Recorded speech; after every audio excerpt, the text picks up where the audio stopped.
وما ارسلنا من رسول الا بلسان قومه. تر ټولو اول خو زه د راغلو ملمنو ډیره زیاته مننه کوم، شکریه ادا کوم چې په دومره یو خطرناک دور کې، مصروف دور کې، استعماري دور کې دلته د یو داسې نیکې موخې دپاره، د نیک مقصد دپاره تاسو راټول شوئ. څنګه روغاني صاحب وویل، مونږ کم عمومي تقریرونه کول دلته نه غواړو، ځکه څومره ملګري چې راغلي دي دا نماینده ملګري دي، په مقصد باندې پوهه ملګري دي. په دې خطه کې یو تنوع د تاریخي په ټول خطه کې، خصوصا خیبر پښتونخوا کې چې څومره ژبې ویل کېږي، د هغې انساني، مذهبي، آیني حقونو خبره مونږ کول غواړو. تر کومه حده کمې یوې ژبې ته، کمې یوې ټولنې ته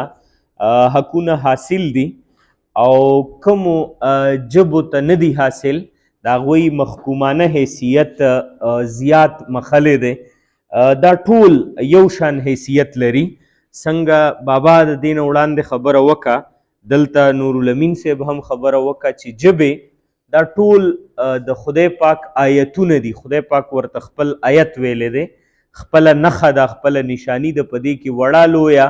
کمزورې او زیاته دا اوسني علمونو را پیدا کړي دي. هره ژبه په خپل ځای باندې پوره وي او د هغې عمومي حیثیت د هرې یوې ژبې یومره وي. ان تر دې چې زمونږ د دې مجبورۍ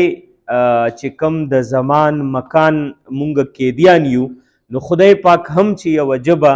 اختیار کړې ده د خپل ځان دپاره، نو د هغه کموتونو خیال یې ساتلی دی. لکه مثال په توګه باندې په عربي کې داسې ډېر صفتونه دي چې هغه زمونږ په ژبه کې نشته دی، خو زمونږ په ژبه کې داسې ډېر صفتونه دي چې هغه په عربي ژبه کې نشته دی. او بیا هم خالق کائنات په هغه زمونږ د هغه کموتونو خیال ساتلی دی چې بله لاره نه وه، نو د یوې ژبې چې کم کموتونه وي یا کم صفتونه وي په ځای باندې، هغه تقریبا د هرې یوې ژبې مشترکه صفات هم وي او د هغه ژبې انفرادي یا کم ځانګړنې چې وي هغه جدا جدا هم وي. نو مونږ دا نن چې دلته راټول شوي یو، دا د مورنو ژبو د حقونو د غوښتنې دپاره راغلي یو. دا په یو هکله باندې زه داوی سره وایم چې دا باقاعده عبادت دی، ځکه چې مونږ خو د خدای ورته خپله نښه ویلې ده او د خدای د هغه نښې د بحال ساتلو، توان د ساتلو خبره کوو. زه ډېر په بخښنې سره دا موبایلونه ټول سایلنټ کوي.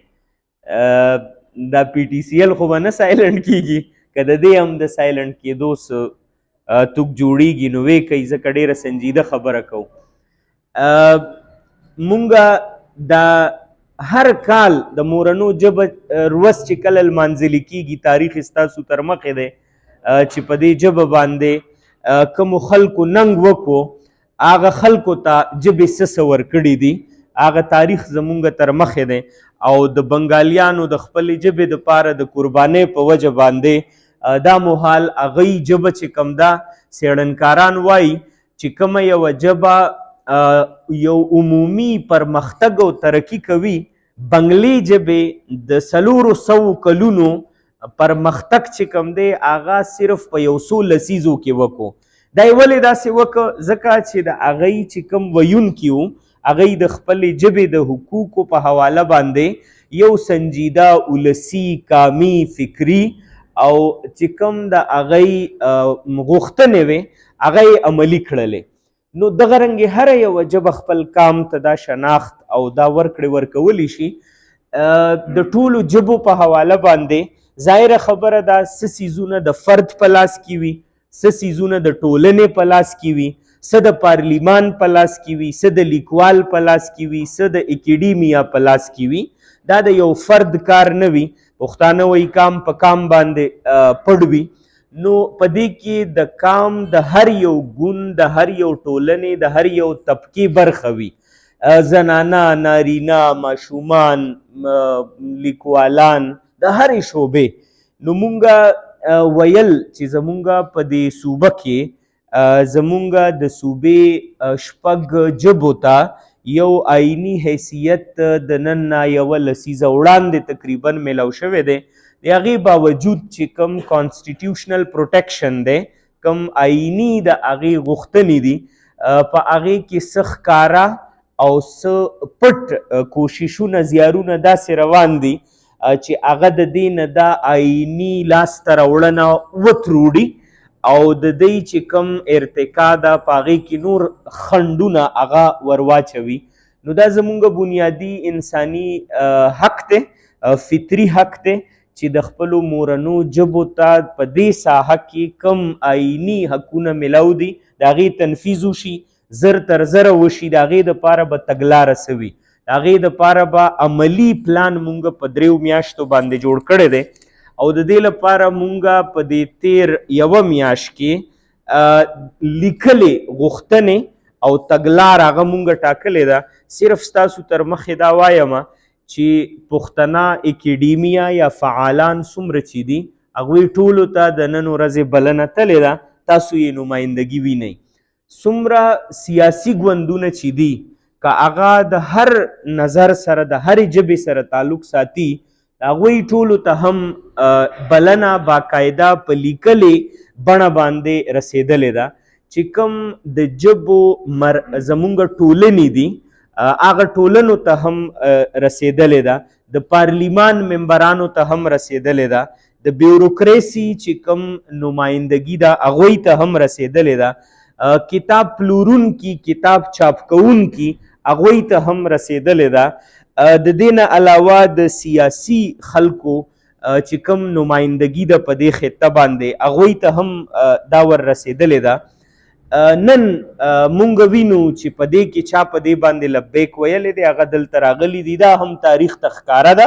او بیا به هم ښکاروي چې کوم خلک نه دي راغلی، یقینا د چا به ستونزه وي، د چا به کمزوري وي، د چا به سوال وي، د چا به نیوکه وي، خو د هغې باوجود بیا هم مونږ تاریخ ته خپل سپیناوی کوو چې مونږ په دې کې هیڅ کومه داسې ډله چې مونږ ګڼو چې د هغوی فطري دلته ضرورت وي نو هغوی ته مونږ ځان رسولی دی او څوک مو هم داسې پرېښودي نه دي، که هغه په عدالت کې دي، په جوډیشري کې دي، په اکیډیمیا کې دي، په هره طبقه کې دي، نو هغوی ته مونږ رسېدلي یو او مونږ خوشحاله هم یو چې نن د باجوړ نه، د اسلام آباد نه، د چارسدې نه، د ډیرو ځایونو نه هغه د خپلو مورنو ژبو غوښتونکي دلته راټول شوي دي او دلته کې د دې پروسې لپاره خپل خدمات هغه به وړاندې کوي. نو زه بیا ستاسو ډیره زیاته شکریه ادا کوم، ستاسو تر مخه مې دغه پلین راوړه. یو ښه بله خبره دام هم درته وکړم چې مونږ د کومو خلکو لا دعوت ورکړی دی نو دا مو ورته داسې نه دي ویلي چې راشئ په مورنۍ ژبه باندې به یوه خبره کیږي، بلکې هغوی ته مونږ د دې ناستې ایجنډه لیږلې ده چې مونږ به په دې ایجنډه باندې د 3 میاشتو د 4 میاشتو یو پاسون کوو، د هغې دپاره ستاسو نمایندګي او زیار غواړو. دا خبره ده کوم تقریرونه یا کوم په هوا کې ډزې هغه نه کول غواړو. نو دا ایجنډه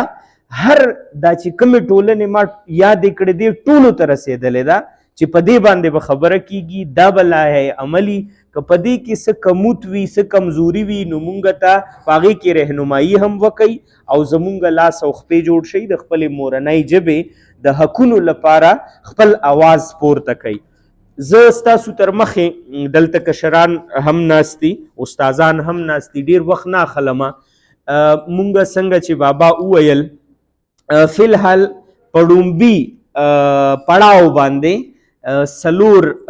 کمیټیانې به د 10 کسانو ټاکو. اوس به تاسو ته کاغذ پنسل هغه به درکړی شي چې څومره دلته کې د کومې یوې ژبې په حواله باندې کوم نماینده ملګري دي هغوی به 15 کسان کینی. دا 4 غوښتنې زه ستاسو تر وړاندې راوستل غواړم چې دا غوښتنې دي په دې کې که تاسو کوم څیز شاملول غواړئ یا کمول غواړئ نو هغه 15 کسانو نه به یو نماینده بیا هغه خپل ان ریټن انپوټ مونږ ته راکړي. مونږ به یو مشترکه چارټر اف ډیمانډ هغه به کیږدو مخې ته، او هغه چارټر اف ډیمانډ باندې به څلور چې کومې کمیټیانې جوړې شي هغوی به د پارلیمان سره، د اکیډیمیا سره، د ولس سره، د عدالت سره په کامی سطح باندې د آئینی تحفظ د پاره د عدالت نمائندگانو سره او د دینا مخکې چې کوم د مورنو ژبو په حواله باندې نړیوال کم سټیک هولډرز دي ډایسپورا کې یا په یونیسکو کې تر هغوی به هم مونږه دغه غوښتنې رسوو. د دې اخیری ناسته چې کومه ده هغه به په 19 فروری باندې چې کوم چارټر اف ډیمانډ مونږه ډرافټ کو نو هغه به په 19 فروری پورې د هغې فیډبیک ته مونږ ګورو. د هغه فیډبیک مطابق که چرې په هغې کې کوم پرمختګ وشو نو دا به بیا مونږ د 19 فروری نه تر 21 فروری چې د مورنو ژبو نړیواله ورځ ده یا د لمانځنې دپاره را یوځای کیږو هغه به سیلیبریټ کوو. او که چرې په دې 3 میاشتو کې زمونږ چارټر اف ډیمانډ ته کم لیکلې بڼه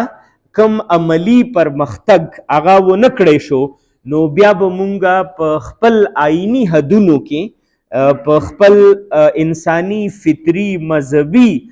غوښتنو کې نه صرف د کامی مشرانو د کامی اتلانو بلکې ورسره د ټولې نړۍ په دې غوښتنو کې چې څومره فعالان دي او د دې نمایندګان دي د هغوی مخې ته هم دا خبره راولو او د دې لپاره چې څومره زمونږ نه زیار کیدی شي هغه به مونږ کولی شو. دا چې کوم ډاکومنټ دی ستاسو تر وړاندې زه دا راولمه. تاسو کې کم ګروپ 5-6 ګروپونه چې زمونږ د کومو ژبو اوس جوړیږي په هغې کې چې کوم ګروپ وي هغوی ته هم دا یو ډاکومنټ مونږ ورکولی شو، خو د ټولو تر وړاندې زه راوستل هم غواړم چې 4 غوښتنې دي بنیادي طور. دا غوښتنې کې چې څه لږ ډېر پرمختګ وشي نو بیا په دې پښتونخوا کې په شلګونو ژبې داسې هم دي چې هغه لا په دویم پړاو هغه به په دې کې هم شاملیږي، بلکې په سرکاري سطح یا په غټه سطح د شاملېدو نه وړاندې ستاسو تر وړاندې دا یو خوشخبري په تور باندې دا خبره هم کول غواړم چې مونږ د ماشومانو یوه رساله رڼابڼ په نوم باندې چلوو. د هغې 6 ګڼې چاپ شوي دي. په هغه د پښتنو ماشومانو دپاره د 6 کلونو نه واله تر 12 کلونو پورې چې کم عمر دی د دې ماشومانو دپاره وي. نو په هغې کې مونږ د خیبر پښتونخوا چې څومره ژبې دي د هغه ټولو ژبو حروف تهجي هغه مونږ شروع کړې ده چې زمونږ ماشومان نه صرف د خپل کامی اتلانو نه د خپلې جغرافیې نه او په خپله جغرافیه کې دننه د خپلو ژبو نه د ګاونډي ژبو نه د خپلو ژبو نه هم خبر وي. نو په دغه رساله کې هم ستاسو توجه دې پله هم را اړول غواړم چې باید د خپلې ژبې نه صرف حروف تهجي د ماشومانو ادبیات خپل ستاسو کامی جغرافیایي ځانګړنې هغه تر مونږه په لیکلې بڼه هم راورسوئ نو هغې ته به یو تاریخي تحفظ هم حاصلیږي او ماشومان به په خپلو ژبو باندې چې کوم د استعمار د وجې کوم کلچرل شیم محسوسوي یا کم هغوی ځان پسمانده ګڼي دغه فطري مایوسي به هم د هغوی نه ختمیږي. دا چې کومه د نن د ناستې ایجنډه ده دا 4 غوښتنې لري. یوه غوښتنه دا ده چې په خیبر پښتونخوا کې ریجنل لینګویج اتارټي چې کوم ده هغه جوړه شوې ده د هغې فعاله کول دي. د هغې چې کوم جوریسډکشن دی په هغې کې زمونږ د ډېرو ژبو تحفظ دی هغه به فعاله کوو. څنګه به فعاله کوو نو نن چې کومه کمیټي جوړیږي هغه کمیټي به څه سفارشات مونږ لیکلي دي څه به تاسو ولیکئ ستاسو سجیشن به راشي هغه به مفکوره ډرافټ کوي او د ټولو په سلا سره به هغه مخ په وړاندې ځي.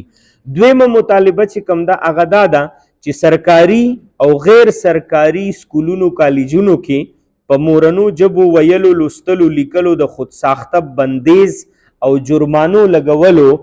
مخنیوي وکړو. په دې لړ کې چې کومه کمیټي وټاکل شي نو هغه به د محکمه تعلیم د مشرانو سره د هغې د وزیر سره او د سیکټري او چیف سیکټري سره ملاویږي. هغوی ته به ان ریټن خپل ډیمانډ ږدي او د هغوی نه به دا مطالبه کوي چې دا د فطري حقونو د ماشومانو د حقونو خلاف ته، لہذا تاسو یو نوټیفیکیشن وکئ چې دا قسمه څیزونه دا د په سکولونو کالجونو کې دا د بالکل نه وي. دریمه د مورنو ژبو په باب باندې چې کوم آئینی پرمختګ زمونږ صوبې او زمونږ پارلیمان کړی دی په هغې کې یوه ټیکنیکل ستونزه دا ده دلته کې سهیل صاحب او دغه زیار کې ډیر لاس لرونکي زمونږ سره ناست دي، نورالامین صاحب هم نور ملګري هم، دوی په دې نصاب کې داسې یوه کیسه کوي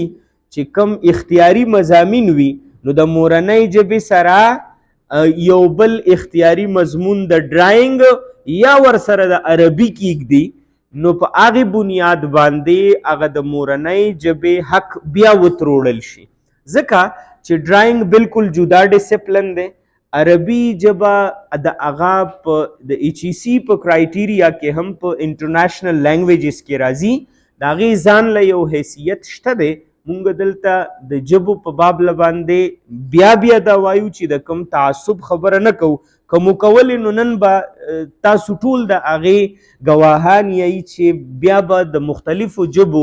د بیلابیلو ژبو خلک مو ولې کېنول، موږ خو د ټولو ژبو د حقونو خبره کوو. نو دویمه خبره به دا وي، دویمه مطالبه به دا وي، دا دریمه مطالبه ده، بخښنه وکئ، دریمه مطالبه چې په کریکولم کې د پښتو ژبې سره په اختیار کې به مونږه یا د مورنۍ ژبې سره پښتو نه مورنۍ ژبې سره که په اختیار کې ډرایینګ یا عربي کې ښودل کیږي باید دې ته نظرثاني وشي او په دې توګه باندې د مورنۍ ژبې حق هغه ونه تروړل شي. څلورمه مطالبه به دا وي چې سرکاري او غیر سرکاري سکولونو کې بغیر د استثنا نه د مورنو ژبو د کتاب او د استاد شتون دا یقیني کول دي په لازمي معنا باندې. تر 12 پورې د میډیم اف انسټرکشن په حواله باندې پرمختګ شوی دی، د پښتو د کتابونو هم پرمختګ شوی دی. په دې 10 کلونو کې په سکولونو کې د پښتو کتاب ولی نه، د پښتو استاد ولی نه. تر 12 پورې د دې ژبې دپاره او د ټولو مورنو ژبو دپاره چې کم کیډر منتخب شوی دی هغه کیډر د هم بحال کړی شي، بلکې بحال نه فعال کړی شي او د استاد او د کتاب شتون چې کوم دی دا د لازمي کړی شي. که داسې نه وي نو بیا به مونږه مخکې عدالتي لاره هم، آئینی لاره هم، احتجاج او مزاحمت لاره هم هغه به مونږه خپلوو. دا 4 مطالبې دي. په دې 4 مطالبو کې زمونږ تر وړاندې دا کوم داسې ګران کار نه دی. په دې خطه کې زه تاسو ته بالکل اوسنۍ خبره کومه چې د حکومت یو مضمون لازمي کړی دی د 6 نه واخله تر د 12 پورې مطالعه قرآن په نوم باندې. ډیر غټ کار دی، وی اپریشیټ اټ. خو د هغې په حواله باندې مونږ له څه کول پکار دي، زه ای حوالې سره یو انیشیټیو ستاسو تر وړاندې راوړم. د هغې دپاره کتاب جوړ دی. اوس دې ځل لاهور های کورټ په هغې کې سوموټو ایکشن هم اخیستی دی چې د دې کال نه تاسو هغه لازمي کوئ. هغه مونږ لازمي هم کو، نوټیفیکیشنز هم وشو، کریکولم کورسپانډنس هم وشو، سیلیبس هم ورته سمارټ کو چې یاره تاسو د منځ نه دا شروع کوئ. دا ټیم په سند کې هغه کتاب نه صرف په اردو کې او انګریزي کې بلکې په سندي ژبه کې هم ټرانسلیټ شوی دی د مطالعه قرآن، او هغه په هغه صوبه کې په سندي ژبه کې هغوی ته حق حاصل دی. مونږ دا وایو چې دلته خو هم یو کانسټیټیوشنل پروټیکشن زمونږ د مورنو ژبو ته هم حاصل دی او د هغې دپاره کمې کمزوریانې چې دي په هغې کې مونږ د حکومت څومره لاس او مرسته کوي شو. په دې کې ګوره یوازې د پارلیمان یا د حکومت او د ریاست ذمهواریانې نه وي، بلکې د ژبې چې کوم لیکواله طبقه ده د هغوی هم ډېره غټه ذمهواري وي چې یاره دا کمې غوښتنې دي، نو په دې غوښتنه کې زه تا ته دا مرسته درکولی شم. نو باید د دې دپاره هم مونږ یو پلان ذهن کې لرو چې کوم ولسي طبقه ده، کومه لیکواله طبقه ده، هغوی به هم د حکومت په کارونو کې چې دا به فیز بای فیز کیږي، په هغې کې به دا مخ په وړاندې بوځو. بله خبره دا ده چې دا داسې یو سیز دی چې دا په کال 2 کاله 3 کاله کې نه کیږي، دا خو یو مستقل ارتقایي مرحله ده. په ډومبۍ مرحله باندې څه کیدی شي، په دویمه څه کیدی شي، په دریمه څلورمه باندې څه کیدی شي، دا ډیر کلونه به اخلي. نو دغه ټول مزل او د هغې تګلاره به په ذهن کې ساتو. اخري خبره دا کوم د مورنو ژبو په باب باندې چې په کینیډا کې زمونږ ملګری دی ډاکټر دیدار یوسفزی، تاسو ټول اکثر به یې پیژنئ. نو هغوی په کینیډا کې چې دا کم مایګرنټس دي، د نورو ژبو خلک دي، پښتانه هم ډېر زیات دي، هغوی یو وړوکي شانتې تحریک او کمپین وچلولو چې تاسو د نورو ټولو قومونو ته په سکولونو کې مورنۍ ژبه ښایئ، نو تاسو د پښتنو وړو ته پښتو هم وښایئ. او هغوی نه صرف هغه کمپین په سیاسي حواله او په دولتي حواله باندې هغې لاسته راوړنه وکړه، بلکې په سکولونو کې د پښتنو وړو ګروپس او ډلې جوړې شوې او هغوی ته هلته کې هغه څیز ممکن کړی شو. نو داسې ده چې دلته ولې دا نشي کېدی، خو دا مرحله وار دا څیزونه او د دې دپاره ولسي آګاهي، د لیکوالې طبقې آګاهي، د دغه رنګې غونډو د ناستو آګاهي او یو څیز تاریخي طور باندې په یو ځای اجتماعي توګه هغه مخکې وړل دي. نور زما خیال دی چې خبره سپینه ده چې کوم تاسو مونږ فیسیلیټیټ کوو، زه او بابا هم په کاغذ په دغه چې کوم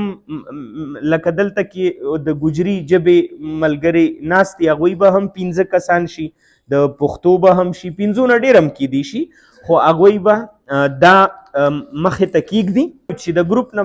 ګروپینګ کوم وشي، هغې نه بعد بیا مطلب ای ته به مکمل آویږي، نو د ژبې ای به د خپلې ژبې خبره مو کي او چې کوم هغوی سجیشنز وي هغه به هم وشي. نو هغه به د دې نه پس ته وکړو. لکه د توروالي ژبې ملګري شته، د دامیلي یا د پښتو، د هندکو، د نورو. نو دا چارټر اف ډیمانډ چې کوم دی، زما خیال دا دی دا دومره بنیادي دی چې دی کې بس ډېر زیات کار نه وي، کوي هغه به ورسره کوو. نو که ګروپونه زمونږ جوړ شي دا به ډېره ښه وي.